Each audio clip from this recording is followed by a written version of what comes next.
nukuri turabura ikintu kitwa amabashi ntayo dufise, inzu zaduheranye, imvura iguye turabura ukuntu abana barara, ibirago ntabyo dufise, ibirago byaraduheranye.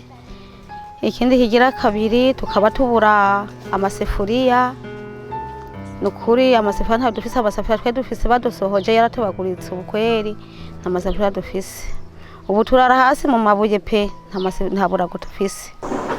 Nyuma kugira nje ngaha mu gihangare twebwe inzu zatubomokeyeko, zibomokeye mu yamvura nyinshi cyane gose, zaje no kudugwako igusemana irakinga.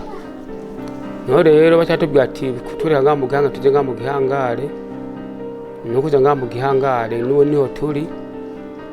Twebwe ikintu hanini twosaba sabe uko bodufasha ado musada utubakira amazu. Hanje mba mu block 18 parcelle ya mbere, urabona ukuntu hameze.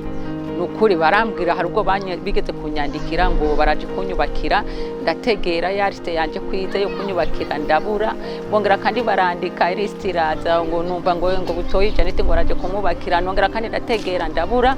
Ubundi bugira gatatu inyuma harabomaguritse kuko ntawe dufishe hano mu buhungiro adufasha.